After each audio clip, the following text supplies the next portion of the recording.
That is the nice part about trading.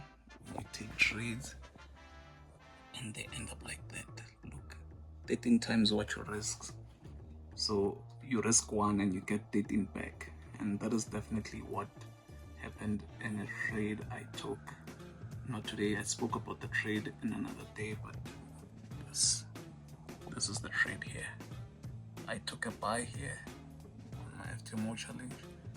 My stop loss was not more than 10 pips and the market went, meaning that I had 6 times, I think six or something. Let me just show you quickly on my channel. So my stop loss was 6.5 pips and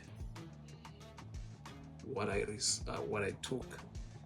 got was 68 pips. So that's 10 times what I risked. So I was risking $10 and both these trades were combined, so that's $70 a return for $10. So that is all fine and enjoyable, but I want to tell you about this boring stuff that brings those results. So the huge contributing factor to those results is God. Without the help of God, there is no chance. I pray every day and ask God to help me to capitalize as much as possible from the market. So help me, God, set a stop loss that's going to work for what the market wants instead of what I think. Maybe today 10 pips may work instead of 45 pips. So if I'm always using 45 pips and the market only moves 5 pips against my position before it goes into profit, the rest of the 40 pips is no use. So I rather rely on God to help me. And when He helps me, maybe today I'm supposed to use 10 pips instead of 30. That means that I can increase my lot size, use the same amount of risk, but this time when the market moves and it moves 80 pips, if I had a 45 pip stop loss, I'd be only up 1.8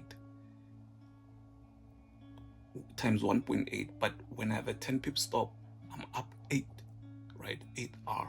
So that is the huge part, having prayer and having God. The second part is the boring stuff. It's not boring to me anymore. I assume because of God has given me the ability to produce great wealth. But it's the stuff. It's the stuff which we call data collection. So what you see here is, let me just scroll back and forth so that you guys can see. This is data from my backtesting.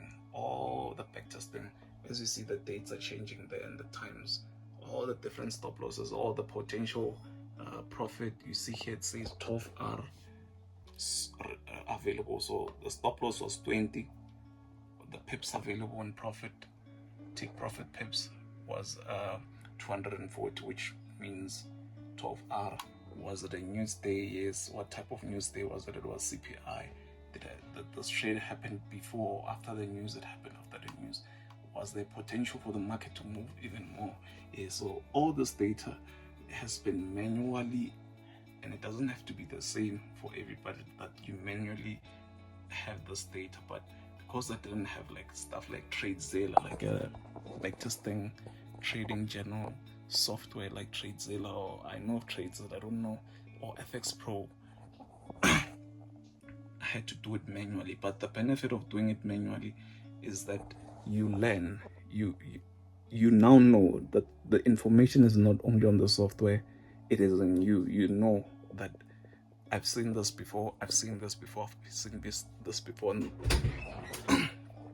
That is nice to have, but it also helps and gives you an edge. So this is the stuff that is very necessary. That way, let me show you. I was about to say, let me stop. Let me give you a scenario. I was about to say, I'm gonna stop trading days where there means days. Why? I had a losing streak, I think August, towards the end of month and August, when I checked those dates where there was a losing streak, I saw that GDP was being released. There was like some news data that weekend, and I thought, I'm no longer gonna trade news. Now that is a wrong decision to take without data. That's why this data is important. instead of saying I'm no longer going to trade news, let me find out what happened in the past. Has this system been profitable on news days? And I did the data. I found out there were a lot of losses during news days. I'm going to show you the data right now. And then before I said, let me stop trading news days because there's a lot of losses. Let's find out, are there any profits from trading news days? And as you see, there's profits. There are some days on FOMC where it was like, but there are some days just like this FOMC where it was profitable. And just like look, this day it was GDP. There was GDP this day, but it was profitable. So just cutting it off without checking the pros and the cons is not a critical, wise decision to take. So that's why you need the data, so that you can look at the numbers and say you're gonna make a decision based on the numbers, not based on what I think of you. So personally, would I wanna trade news? No. But look, course PCE, there's 8R that was available on May 23, and then other days as well, CPI and etc. etc. So I won't be picking and choosing based on what I think, but I'll be going with data. So let me show you what I mean here. So here's what I meant. I did the same data on the losses side.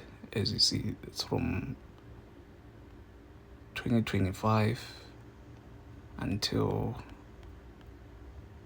2023 March. So this is like practically 2-3 years worth of data. So okay, on the days where there was losing streaks, what type of news day was between those days? You see non-farm payrolls, and I just showed you right now on the first part of the video, there are days when non-farm payrolls were profitable to trade. So to just cut them off, executing on this day would be an unwise decision, because as I will show you just now,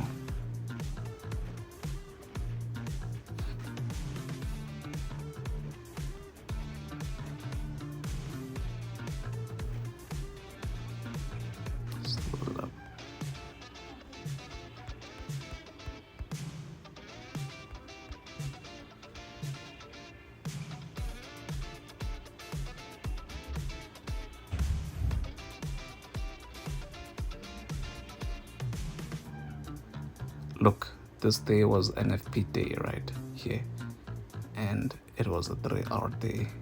So when you exclude this day, you will exclude even the 3-hour and also the losses combined. So you scroll up, just want to see if we have another NFP day. Then we have to calculate how many losses versus profits, and we can make, okay, this data is incomplete versus the one in the computer. So anyways, you get the point. You don't just make a decision that you're gonna stop with the specific days just out of because of what I think. You just gotta get a date, and data requires an effort, because it's not the same as executing. You spend your time doing the hard work and finding out the answers and solving the problems, and then the money does show up. So this goes back to, this is the type of work that we must be willing to do in order to be profitable, right? So I remember this year, if you look at my videos before, around June or July, my goals was, I want to have a $2 million FTMO, not FTMO, but I want $2 million worth of funded accounts. Those are my goals, and they have changed from that to this month. I want to gather data about the losing streak days. This month I want to gather data about the big winning days. This month I want to gather data about the average stop loss or average take profit. So when we work on those things, the money itself shows up, because we start solving problems in our trading. Right now, if I ask you, do you know what is your average stop loss? If you say no, then how will you know which stop loss to use at which time? know the average take profit you should have at 2 p.m. or 3 p.m. If you don't know, then how are you gonna capitalize the most out of the market? Do you know when to expect a winning streak or losing streak? Do you know how many trades potentially you could have, like losing streaks, so that you're comfortable when it happens? Those small stuff. So it's kind of paradoxical, because you are changing your focus from how much you make to solving the problems, and when you solve the problems, it's somehow you start becoming more profitable. So again, I'm not just speaking from like just saying. I'll show you now. So if we go to daily P&L, we see how many percent we are down this month. But look at the previous month. Previous month of October, previous month of September, previous month of August. And that is just a bit of justification to what I am speaking about, that when we focus on the process, the money will show up. So this is just a video just to encourage somebody, and hopefully it does.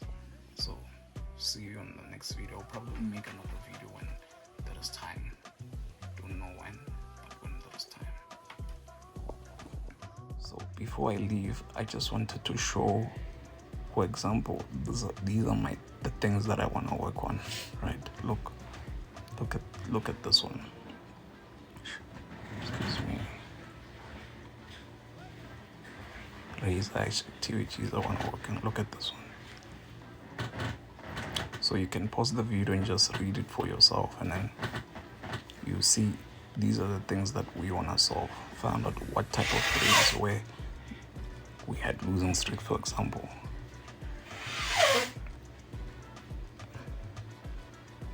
Did I find out this day? Yes, I did. So those are the things that I want to work on. And just lastly, to show you the type of goals I now have. So there is no longer a goal that I want X amount of funding or whatever. It has changed to I want to end the year with 3 fully back-tested or refined trading systems in 3 different markets. I want to be always present to profit of all my trading systems instead of staying in the office to knock off. I want to be journaling effectively, because if I journal effectively, I'm going to find out what the true problems are and come up with solutions to fix them by the wisdom God gives me. So in November, I want to complete refining my system on Nasdaq and remove what doesn't work, leave what works, have a trade criteria and know how to size up on highly profitable setups and size down on less profitable ones. Don't miss out on trades, be consistent, show up to work each day, and also film for YouTube each 2 days, which obviously I want to get there eventually, but yeah, spending a lot of time on data collection. So that ends the video, and I hope everyone does take it seriously, and because it is a game changer, this mentality shift. It is indeed a game changer. If I go as far as July, this has been the progress as far as July. So yeah, that's it. See you on the next video.